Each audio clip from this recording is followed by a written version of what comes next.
All right, hello wine drinking people, we are back. And it's time for what I drank yesterday in a short day in the store. Yesterday, I don't know what's going on, usually we see like 3 suppliers. But yesterday, even it seemed like it was busy as heck. I only tasted like 6 or 7 wines here in the store.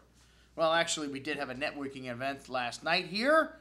And Ari and Pete and company were in to network and, you know, movers and shakers they are. And we had some nice wines for that. We'll discuss a few of those. But first up, we had a little Burgundy. Surprise. Hey, isn't that what we were offering today? Our Loire event? Well, some pretty good stuff. This is from Martine's portfolio of wines.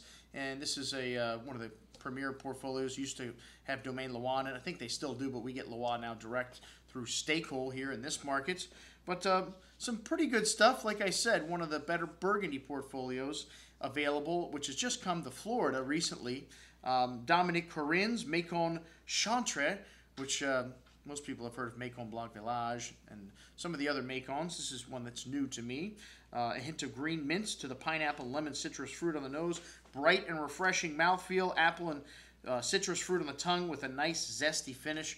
Really nice little Macon, but 27 bucks. A little expensive for wines from that district, unless you're Domaine de la Flave, who does make a Macon in that price range. Not many people, you know, are going to pay 27 bucks for a Macon. But this wine was pretty sharp, pretty good. And next up, we had a little Michel and Thibault Moret, Chassagne Montrachet, just a Leo D here. And again, you know, for 55 bucks, man, I've got Premier Cru Chassagne Montrachets on the shelf. So a lot of distressed inventory out there in Burgundy. Fortunately, it's going to make some of these good wines a little hard to sell at their regular price. But this is the base of Batard.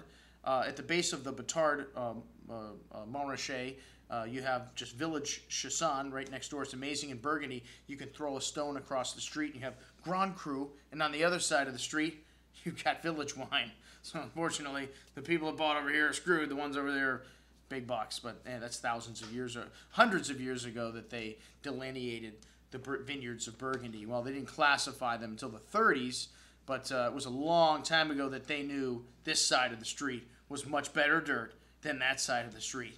So they just wrote it all down in the 30s and classified all the Crus, Grand Crus, Premier Crus in Burgundy. All right, well, a nice little wine.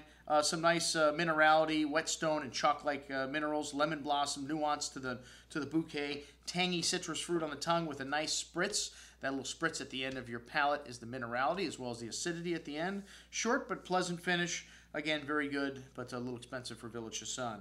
Okay, next up, Bourgogne Rouge from Moret Coffinet. And this is primarily from Chassagne fruit. A lot of people don't realize that they do make a lot of red wine in Chassagne. And to me, they tend to be a little more lighter and elegant. A great entry-level Burgundy. This wine's got some light raspberry and wild strawberry fruit in the nose with a nice floral hint. A nice tangy wine with balanced, zesty acidity. And some nice fruit on the palate here. A really nice little Chassagne Montrachet in 2009.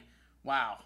This looks like a really good vintage, man. If these little wines, these little Bourgogne Rouges are this good, again, $27. Maybe just a tad expensive for Bourgogne Rouge. Okay, from someone that, you know, I've never heard of. All right, Marsannay. This is one of the northernmost appellations in Burgundy, and it's got no Premier Crus. A fairly light bouquet, red cherry, hint of barnyard earthiness that you get in a lot of Burgundies. A nice smooth and velvety texture on the tongue, silky and pretty balanced. Nice freshness, drinking very nicely right now. 2006 is a vintages, drinking nice young, $42. I don't need to say it. Okay, Patrick Rion, Gevrey-Chambertin, Clos Prieur. This is a really nice bottle of Leo D, just a name vintage from Gevrey-Chambertin, but one of the better village wines, in my opinion, Gevrey-Cham. Nice amount of red cherry, cranberry fruit, notes of dried herbs, flowers, brown spices, mouth-filling, a really nice little wine, 2007, also pretty forward. It has this nice savory character to the wines on the finish. Also, and then the best value of the tasting, Gros Hermitage. Right, that's not in Burgundy? Okay, you're right. But it is 2009 vintage, Gilles Robin, the Papillon, which is a butterfly. And this is a very fragrant wine, lovely floral notes, sweet soy, fresh black earth, black plum, dark cherry fruit, very ripe and seductive. Lots of juicy fruit on the tongue with lovely concentration, freshness, and that nuance echoing through the finish that was in the nose. Really nice little wine. Excellent wine for $30, man. Good stuff. The best value in the lineup there. All right, well, last night our networking event featured several California wines.